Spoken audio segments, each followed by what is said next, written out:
మహేష్ బాబు ఈ నేమ్ వినగానే అందరికి గుర్తొచ్చేది 5,000 మందికి హార్ట్ సర్జరీస్, ఎన్నో హిట్ సినిమాలు, ఫ్లాప్ సినిమాలు. అదే కాకుండా తన మూవీస్ లో ఎలాంటి డూప్స్ లేకుండా తనే చేసిన రియల్ స్టంట్స్. తన మీద ఒక బ్యాచ్ ఎందుకు నెగిటివిటీ స్ప్రెడ్ చేస్తుంది? తను నిజంగా విక్ పెట్టుకుంటున్నాడా? తనకి యాక్టింగ్ రాదు, సింగిల్ ఎక్స్ప్రెషన్ అని మబ్బు అని కొందరు ట్రెండ్ స్టార్ట్ చేయడానికి రీజన్ ఏంటి? ఏ పాలిటిక్స్ జోలికి వెళ్లకుండా ఇంత మందికి హెల్ప్ చేయొచ్చు అని ప్రూవ్ చేసిన పర్సన్. 1 కాదు 2 కాదు 10 కాదు 100 కాదు 1000కి పైగా చిన్నారులకి హార్ట్ ఆపరేషన్ చేయించి గుండెల్లో నిలిచిపోయాడు మన మహేష్. తను ఈ ఆపరేషన్స్ అన్ని ఎవరి కోసం చేస్తున్నాడు? ఒకప్పుడు ఎక్స్పెరిమెంటల్ మూవీస్ చేసే తను కంప్లీట్ గా కమర్షియల్ టెంప్లెట్ లోకి ఎందుకు వచ్చాడు? తన నెక్స్ట్ బిగ్ ప్రాజెక్ట్ అయిన SSMB 29 గురించి న్యూస్ ఏంటి? ఇవన్నీ ఈ వీడియోలో తెలుసుకుందాం. జై బాబు, జై బాబు. నేను మీ Pranay, welcome to Pranay visuals. Channel ఇంకా సబ్స్క్రైబ్ చేసుకోకపోతే మహేష్ బాబు ఫ్యాన్స్ అయితే పక్కా సబ్స్క్రైబ్ చేసుకోండి. ఎందుకంటే ఇలా చాలా మంది లైఫ్ స్టోరీస్, అలాగే చాలా ఇంట్రెస్టింగ్ టాపిక్స్, బ్యాక్ స్టోరీ, వాటి హిస్టరీ గురించి కంప్లీట్ గా వీడియోస్ వస్తాయి. సబ్స్క్రైబ్ అయిందా? అయితే వీడియోలోకి వెళ్ళిపోదాం. Mahesh Babu full name Ghattamaneni Mahesh Babu. తను 9th ఆగస్ట్ 1975 తమిళనాడులో ఉన్న చెన్నైలో పుట్టాడు. తన ఫాదర్ సినిమా ఇండస్ట్రీలోనే one of the legendary actor అయిన కృష్ణ గారు, అమ్మ ఇందిరాదేవి. తన బ్లడ్ లోనే యాక్టింగ్ ఉంది. చిన్నప్పటి నుండి ఫిలిం సెట్స్ చూస్తూ పెరిగాడు. అంటే కృష్ణ గారు మహేష్ బాబు స్కూల్ హాలిడేస్ టైంలో షూటింగ్స్ కి తీసుకొని వెళ్లేవాడు. మహేష్ బాబు కూడా సెట్స్ లో టూర్ లాగా ఎంజాయ్ చేసేవాడు. ఇలా కెమెరా, లైట్స్ వీటికి పుట్టినప్పటి నుండే దగ్గరయ్యాడు. తనకు 4 సంవత్సరాలు ఉన్నప్పుడు ఫస్ట్ టైం స్క్రీన్ మీద కనిపించాడు. అదే 1979 లో వచ్చిన నీడా మూవీ. ఆ తర్వాత కృష్ణ గారు యాక్ట్ చేసే మూవీస్ లో ఫారెన్ షూటింగ్స్ అలా ఉంటే తనతో పాటు మహేష్ బాబుని కూడా తీసుకొని వెళ్లేవాడు. ఇలా స్కూల్లో అటెండెన్స్ కూడా చాలా తగ్గేది. 1980 తర్వాత కృష్ణ గారు యాక్ట్ చేసే చాలా మూవీస్ లో మహేష్ బాబు చైల్డ్ ఆర్టిస్ట్ గా యాక్ట్ చేసేవాడు. తను చైల్డ్ యాక్టర్ గా చేసిన మూవీస్ 1975 లో వచ్చిన నీడా మూవీ తర్వాత పోరాటం, శంకరావం, బజార్ రౌడీ, ముగ్గురు కొడుకులు, గూఢాచారి 117, కొడుకు దిద్దిన కాపురం, అన్నా తమ్ముడు, బాలచంద్రుడు, వీటిలో కొన్నిట్లో చాలా ఇంపార్టెన్స్ ఉన్న రోల్స్ కూడా చేశాడు. కానీ ఇలా ఎక్కువగా షూటింగ్ ప్లేసెస్ కి రావడం వల్ల స్కూల్లో తన అటెండెన్స్ అనేది లేకుండా పోయింది. ఇది తెలిసిన కృష్ణ గారు మహేష్ బాబుతో నువ్వు షూటింగ్స్ కి రాకు, నీ స్టడీ కంప్లీట్ అయ్యాక అప్పుడు చూద్దాం, అప్పటి వరకు స్టడీస్ మీదనే కాన్సన్ట్రేట్ చేయని చెప్పారు. అలా చెన్నైలో ఉన్న Saint beats Anglo Indian hire స్కూల్లో హై స్కూల్ వరకు కంప్లీట్ చేశాడు. ఆ తర్వాత లయోలా కాలేజ్ లో బ్యాచిలర్ ఆఫ్ కామర్స్ లో డిగ్రీ కంప్లీట్ చేశాడు. తను హైదరాబాద్ లో ఎటైనా వెళ్తే కూడా కృష్ణ గారి అబ్బాయి కదా అని గుర్తుపట్టేవారంట. అలా చిన్నప్పటి నుండే ఫేమ్ తన చుట్టూ ఉంది. ఈ టైంలోనే తన ఫాదర్ యాక్టింగ్ నేర్చుకోమని ఎంకరేజ్ చేశాడు. అలా విశాఖపట్నంలో సత్యానంద్ గారి దగ్గర యాక్టింగ్ నేర్చుకోమని పంపించాడు. ఇలా కొన్ని మంత్స్ వరకు అక్కడే dialogue delivery, body language and expressions ఇవన్నీ ప్రాక్టీస్ చేశాడు. ఒక స్టార్ కిడ్ లా కాదు, ఒక స్టూడెంట్ లా. తన యాక్టింగ్ ట్రైనింగ్ కంప్లీట్ అయ్యాక కృష్ణ గారు కొందరు డైరెక్టర్స్ కి అయితే చెప్పాడు తనని హీరో చేయాలనుకుంటున్నా అని. కానీ కృష్ణ గారు కృష్ణవంశీ డైరెక్షన్ లో చేస్తే బాగుంటుంది అని తనని అడిగాడు. కానీ తను మహేష్ యాక్టింగ్ ఎలా ఉంటుంది తెలీదు,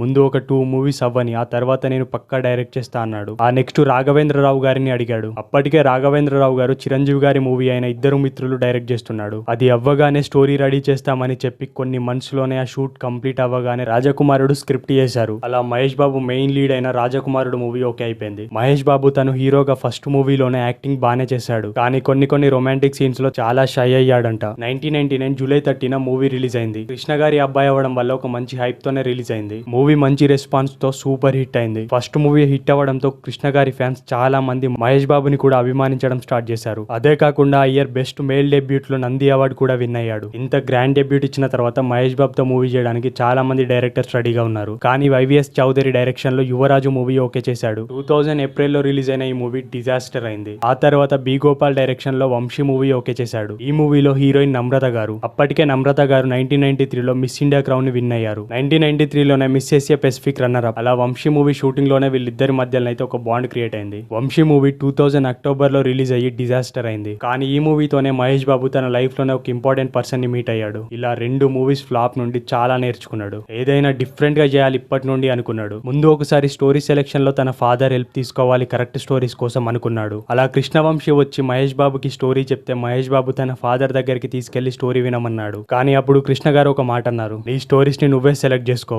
ప్రతిసారి నా డిసిజన్స్ అడగకు, హిట్ అయినా నీకే ఫ్లాప్ అయినా నీకే అని చెప్పాడు. కానీ మహేష్ బాబుకి కృష్ణవంశీ చెప్పిన స్టోరీ బాగా నచ్చింది. అలా మురారి మూవీ ఓకే అయిపోయింది. 2001 ఫిబ్రవరిలో రిలీజ్ అయిన ఈ మూవీతో తన కెరీరే చేంజ్ అయిపోయింది. ఎందుకంటే ఈ మూవీతో తన పీక్ పర్ఫార్మెన్స్ చూపించాడు. ఇన్ని డేస్ కృష్ణ గారి అబ్బాయి అని కృష్ణ గారి ఫ్యాన్స్ మాత్రమే అభిమానించారు. కానీ ఈ మూవీతో తన యాక్టింగ్ కి ఓన్ గా ఫ్యాన్స్ క్రియేట్ అయ్యారు. మురారి బ్లాక్ బస్టర్ తర్వాత జయంత్ సి పరంజీ డైరెక్షన్ లో టక్కరి దొంగ మూవీ ఓకే చేశాడు. ఈ మూవీ కోసం తను సపరేట్ గా హార్స్ రైడింగ్ కూడా నేర్చుకున్నాడు. అదే అదే కాకుండా మూవీలో చాలా వరకు స్టంట్స్ ఎలాంటి డూప్ లేకుండా తనే చేశాడు. 2002 జనవరిలో రిలీజ్ అయిన ఈ మూవీ ఫ్లాప్ అయింది. ఆ నెక్స్ట్ శోభన్ డైరెక్షన్ లో బాబీ మూవీ ఓకే చేశాడు, కానీ అది కూడా ఫ్లాప్ అయింది. ఆ తర్వాత మహేష్ బాబు కి గుణశేఖర్ ఒక స్టోరీ చెప్పాడు. ఆ స్టోరీ తనకి బాగా నచ్చింది, కానీ బడ్జెట్ ఎక్కువ అవుద్ది అని చెప్పాడు. కానీ అప్పటికి మహేష్ బాబు మీద అంత బడ్జెట్ పెట్టడానికి ప్రొడ్యూసర్స్ అయితే రెడీగా లేరు. అలా చాలా మంది ప్రొడ్యూసర్స్ ని అడిగారు, అలా అందరూ నో చెప్పారు బడ్జెట్ చూసి. ఆ తర్వాత గుణశేఖర్ ఎంఎస్ రాజుకి స్టోరీ చెప్పాడు. తనకి స్టోరీ బాగా నచ్చి ప్రొడ్యూస్ చేస్తా అని చెప్పాడు.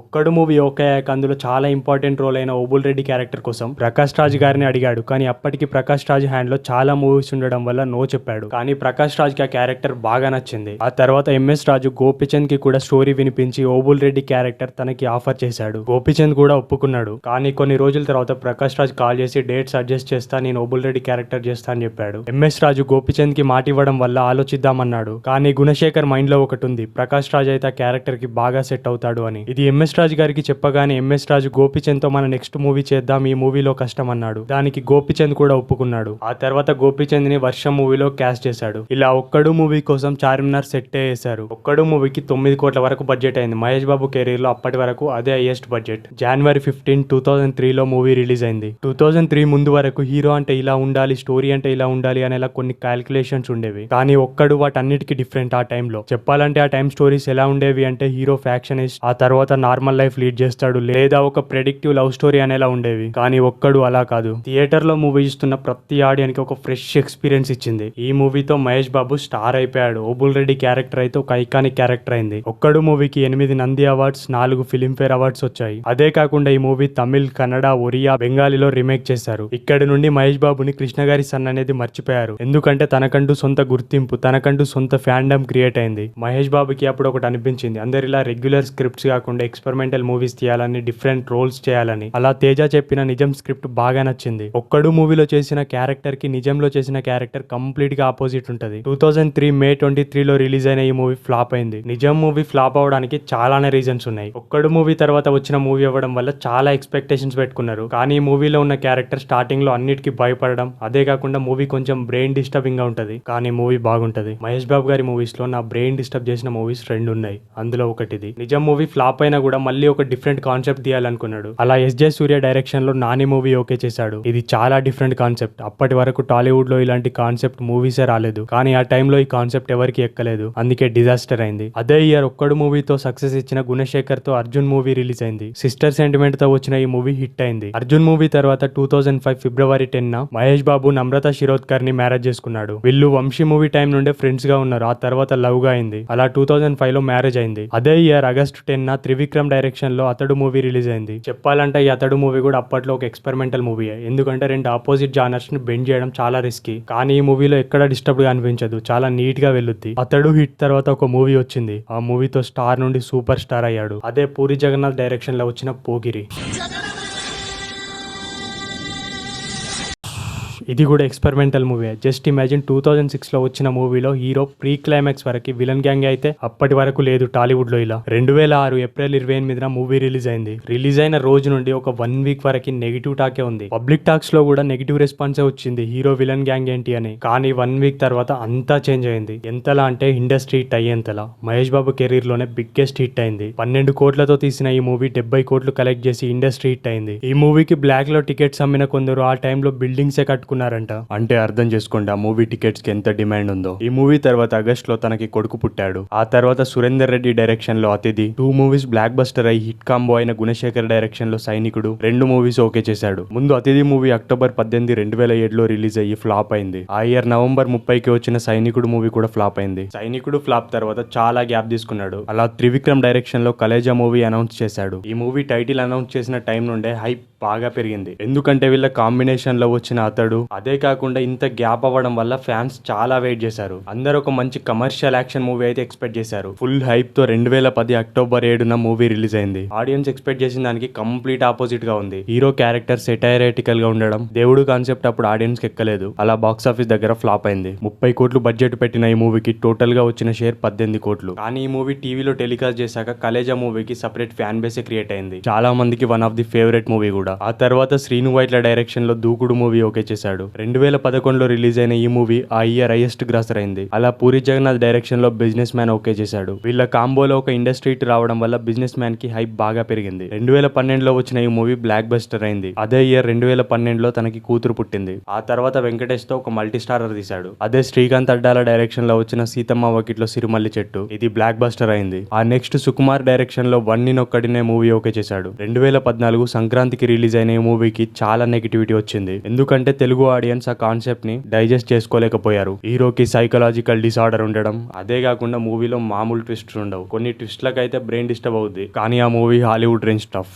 సంక్రాంతి అంటే ఫ్యామిలీ ఆడియన్స్ టైం. ఫ్యామిలీతో వెళ్ళిన ఎవరికి ఈ మూవీ నచ్చలేదు. అలా ఈ మూవీ బిగ్ డిజాస్టర్ అయింది. ఈ మూవీలో తన కొడుకైన గౌతమ్ తన చిన్నప్పటి రోల్ చేశాడు. వన్ నిన్నొక్కడినే ఫ్లాప్ తర్వాత శ్రీను వైట్ల డైరెక్షన్ లో ఆగడు మూవీ రిలీజ్ అయింది. కానీ ఇది కూడా డిజాస్టర్ అయింది. ఆ next year Koratala Shiva direction లో శ్రీమంతుడు మూవీ రిలీజ్ అయింది. మూవీ రిలీజ్ అయిన దగ్గర నుండి బ్లాక్ బస్టర్ టాక్ వచ్చేసింది. శ్రీమంతుడు మూవీ తర్వాత విలేజెస్ ని దత్త తీసుకోవడం బాగా ట్రెండ్ అయింది. చాలా మంది ట్రై చేశారు కూడా. శ్రీమంతుడు తర్వాత సీతమ్మ వాకిట్లో సిరిమల్లె చెట్టుతో హిట్ ఇచ్చిన శ్రీకాంత్ అడ్డాలతో బ్రహ్మోత్సవం మూవీ ఓకే చేశాడు. ఈ మూవీ బిగ్ డిజాస్టర్ అయింది. ఆ తర్వాత ఏఆర్ మురుగదాస్ డైరెక్షన్ లో మళ్ళీ ఒక ఎక్స్పెరిమెంటల్ మూవీ ఓకే చేశాడు. అదే స్పైడర్ మూవీకి ముందు ఒక గ్లిమ్స్ రిలీజ్ చేశారు. ఆ గ్లిమ్స్ రిలీజ్ చేసిన తర్వాత మూవీ మీద హైప్ అనేది బాగా పెరిగింది. నిజంగా స్పైడర్ తో మూవీ ఉంటుంది అనేలా ఇమాజిన్ చేసుకున్నారు. కానీ మూవీ రిలీజ్ అయిన తర్వాత ఎక్స్పెక్ట్ చేసింది ఏది లేకపోవడం వల్ల ఫ్లాప్ అయింది. ఇక్కడ నుండి మహేష్ బాబు స్టోరీ సెలెక్షన్ లో చాలా చేంజెస్ వచ్చాయి. ఇప్పటి వరకు చాలా ఎక్స్పెరిమెంట్స్ చేసిన మహేష్ బాబు తర్వాత వచ్చిన మూవీస్ ఫ్లాప్ అవడంతో కంప్లీట్ గా కమర్షియల్ లోకి షిఫ్ట్ అయ్యాడు. అలా కొరటాల శివ డైరెక్షన్ లో భరత్ అనే నేను, వంశీపల్లి డైరెక్షన్ లో మహర్షి, అనిల్ రావిపూడి డైరెక్షన్ లో సరిలేరు నీకెవరు, పరశురామ్ డైరెక్షన్ లో సర్కార్ వారి పాట, ఇలా కమర్షియల్ గా తీసిన అన్ని మూవీస్ హిట్ అయ్యాయి. మేబీ అందుకే కావచ్చు తను ఎక్స్పెరిమెంటల్ మూవీస్ నుండి కమర్షియల్ మూవీస్ కి షిఫ్ట్ అయ్యాడు. అంటే తను ఎక్స్పెరిమెంటల్ గా చేసిన మూవీస్ స్టార్టింగ్ లో హిట్స్ అయ్యాయి. కానీ ఆ తర్వాత తను ఎక్స్పెరిమెంటల్ గా చేసిన అన్ని మూవీస్ ఫ్లాప్ అయ్యాయి. అదే కాకుండా మూవీ రిలీజ్ అయినప్పుడు ఫ్లాప్ చేసి అదే మూవీని కొన్ని ఇయర్స్ తర్వాత క్లాసిక్ అంటున్నాం. కానీ ఆ టైంలో ప్రొడ్యూసర్స్ కి అయితే లాసెస్ వచ్చాయి. దీనివల్ల వాళ్ళు కూడా ప్రొడ్యూస్ చేయడానికి భయపడతారు. ఇలా మహేష్ బాబు ఎక్స్పెరిమెంటల్ మూవీస్ నుండి కంప్లీట్ గా కమర్షియల్ ఫార్మాట్ లోకి వచ్చేసాడు. ఆ తర్వాత త్రివిక్రమ్ తో ఒక యాక్షన్ ప్రాజెక్ట్ అయితే అనౌన్స్ చేశాడు. హైప్ మళ్ళీ పెరిగింది. ఎక్స్పెరిమెంటల్ మూవీస్ కి షిఫ్ట్ అయ్యాడు అనుకున్నారు. SSMB 28 అని ఒక అనౌన్స్మెంట్ వదిలారు. అందరూ క్లాసిక్ కాంబో మళ్ళీ వస్తుంది అనుకున్నారు. కానీ ఆ నెక్స్ట్ రాజమౌళితో ప్రాజెక్ట్ ఓకే అవ్వడం, అలాగే ప్రొడ్యూసర్స్ కూడా ఎక్స్పెరిమెంటల్ మూవీ వద్దు రిస్క్ అవుద్ది అనిపించి త్రివిక్రమ్ అనుకున్న స్టోరీ కాకుండా మళ్ళీ కొత్త స్టోరీ అయిన గుంటూరు కారం తీశారు. మహేష్ బాబు కూడా నెక్స్ట్ రాజమౌళితో అడ్వెంచర్ మూవీ ఉంది కదా, ఇప్పుడు కమర్షియల్ మూవీ అయితే ఈజీగా ఉంటుంది అని దాన్ని ఓకే చేశాడు. 2024 సంక్రాంతికి వచ్చిన ఈ మూవీ ఫ్లాప్ అయింది. ఇక Mahesh Babu hair original transplant అంటే దానికి ఎలాంటి కన్ఫర్మేషన్ అయితే లేదు. కానీ అది కొందరు ట్రాన్స్ప్లాంట్ అని చెప్పడానికి రీజన్ ఏంటంటే తన ప్రీవియస్ డేస్ కంటే ప్రెసెంట్ డేస్ హెయిర్ లైన్ థిక్గా ఉండడం. దీన్ని బేస్ చేసుకొని కొందరు అయితే అది ట్రాన్స్ప్లాంట్ అని చెప్తారు. కానీ దానికి ఎలాంటి ప్రూఫ్స్ అయితే లేవు. మహేష్ బాబు గారిని అంతమంది ఇష్టపడడానికి తను చేసే మూవీస్ ఒకటే రీజన్ కాదు, తన హెల్పింగ్ నేచర్ కూడా. తను మహేష్ బాబు ఫౌండేషన్ అని ఒక ఫౌండేషన్ స్టార్ట్ చేశాడు. దానికి రీజన్ ఏంటంటే తనకి కొడుకు పుట్టినప్పుడు గౌతమ్ కి హార్ట్ దగ్గర ఒక ప్రాబ్లం ఉంది. కానీ మహేష్ బాబు దగ్గర డబ్బులు ఉన్నాయి, ఆపరేషన్ చేపించాడు. ఒకవేళ డబ్బులు లేకపోతే తన కొడుకు లైఫ్ రిస్క్ లో ఉండేది అనిపించిందంట. అలా చిన్న పిల్లలకి ఆపరేషన్ చేపించలేని సిచ్యువేషన్ లో ఉన్న పూర్ ఫ్యామిలీస్ కోసం ఇది స్టార్ట్ చేశాడు. అండ్ సో అప్పుడు మాకు డబ్బులుండి బెస్ట్ డాక్టర్స్ ఉండారు and they took care of Gautam. So మా కళ్ళ ముందే 2 months he became a normal baby. అంటే మాకు డబ్బులు ఉన్నాయి, సో మాకు ఓకే. బట్ చాలా మందికి పిల్లలు ఏంటని, so I always wanted to do something for children. So అప్పటి నుంచి this thought came for me. ఈ ఫౌండేషన్ లో 3 కేటగిరీస్ ఉన్నాయి. ఒకటి హీలియా చైల్డ్ ఫౌండేషన్. దీని వల్ల ఎవరైనా పేరెంట్స్ కి వాళ్ళ పిల్లలకి ఏదైనా హెల్త్ ఇష్యూస్ వచ్చి హాస్పిటల్ వస్తే బిల్స్ ఈ ఫౌండేషన్ ద్వారా వెళ్తాయి, వాళ్ళు ఫ్రీ మెడిసిన్స్ అయితే తీసుకోవచ్చు. రెండో ఫౌండేషన్ రెయిన్బో చిల్డ్రన్ హాస్పిటల్ తో కొలాబ్ అవ్వడం. దీని వల్ల 5,000 పిల్లలకి హార్ట్ సర్జరీస్ జరిగాయి. ఈ ఫౌండేషన్ వల్ల చాలా మంది హార్ట్ దగ్గర ప్రాబ్లం ఉన్న వాళ్ళు, మనీ లేకపోయేసరికి చనిపోతారు అనుకున్న వాళ్ళు కూడా బతికారు. మూడవది అడాప్షన్ ఆఫ్ విలేజెస్. తను శ్రీమంతుడు సక్సెస్ తర్వాత గుంటూరు డిస్ట్రిక్ట్ లో ఉన్న ఉర్రిపాలెం, మహబూబ్ నగర్ లో ఉన్న సిద్ధాపూర్ ని అడాప్ట్ చేసుకున్నాడు. ఈ విలేజెస్ లో తనే రోడ్ డెవలప్ చేపించాడు, వాటర్ సప్లై, అలాగే స్కూల్స్ కూడా. ఇలా కంప్లీట్ గా విలేజ్ కి కావాల్సినవన్నీ చూసుకుంటున్నాడు. ఇలా ఎలాంటి పాలిటిక్స్ లో ఇన్వాల్వ్ అవ్వకుండా పవర్ లేకుండా ప్రజలకి మంచి చేయొచ్చు అని ప్రూవ్ చేశాడు. ఇన్ని చేస్తున్నా కూడా తన చారిటీస్ ని ఎక్కడ ప్రమోట్ చేయడు, ఎక్కడ ఎక్కువగా చెప్పుకోడు కూడా. అలాగే మహేష్ బాబు చాలా బ్రాండ్స్ కి బ్రాండ్ అంబాసిడర్ గా ఉన్నాడు. టాలీవుడ్ లో తను చేసిన యాడ్స్ ఎవరు చేసుండరు. Santoor, Pepsi, Mountain Dew, Thums Up, Denver, South Indian Shopping Mall, AbhiBus, ఇలా చాలా బ్రాండ్స్ కి యాడ్స్ ఇచ్చాడు. తనకి నార్మల్ గా ఒక్క యాడ్ కి 25 కోట్ల వరకు వస్తుంది. ఇందులో నుండి కూడా కొంత భాగం చారిటీస్ కి వెళ్ళిపోతుంది. ఇక మహేష్ బాబు నెక్స్ట్ ప్రాజెక్ట్ అయిన SSMB 29 రాజమౌళితో ఇప్పటికే ఈ మూవీ మీద చాలా హైప్ ఉంది. Most awaited movie. ఈ మూవీ నుండి కొన్ని డేస్ బ్యాక్ అయితే ఒక చిన్న లుక్ రిలీజ్ చేశారు. అది కూడా కంప్లీట్ కాదు, అయినా కూడా ఒక రేంజ్ లో ట్రెండ్ అయింది. అండ్ రీసెంట్ గా మూవీలో యాంటాగనిస్ట్ అయిన పృథ్వీరాజ్ సుకుమార్ అంది కుంభా పోస్టర్ రిలీజ్ చేశారు. అండ్ రీసెంట్ గా సంచారి రిలీజ్ అయి వైరల్ అవుతుంది. అదే కాకుండా ఈ మంత్ లో ఈ మూవీ గురించి చాలా అప్డేట్స్ ఉన్నాయి. ప్రెసెంట్ టైటిల్ అయితే గ్లోబ్ ట్రోటర్ అని టాక్ ఉంది. ఈ మూవీకి ఇండియాలోనే ఇప్పటి వరకు హైయెస్ట్ బడ్జెట్ 1000 కోట్లు. మూవీ మొత్తం కంప్లీట్ అయ్యేసరికి ఎక్కడి వరకు వెళ్ళొద్దో కూడా తెలియదు. అదే కాకుండా ఈ మూవీ ఏకంగా 120 దేశాల్లో రిలీజ్ అవ్వబోతుంది. ఈ మూవీతో వరల్డ్ మొత్తం మహేష్ బాబు అనే నేమ్ నోటెడ్ అయిపోద్ది. SSMB 29 కోసం ఎంతమంది వెయిట్ చేస్తున్నారో SSMB 29 అని కామెంట్ చేయండి. వీడియో నచ్చితే ఛానల్ ని సబ్స్క్రైబ్ చేసుకోవడం అస్సలే మర్చిపోకండి. అలాగే ఒక లైక్, ఒక షేర్ చేయండి. See you on future videos. జై హింద్. మేము బాగానే ఉంటాం, మీరే ఇంకా బాగుండాలి.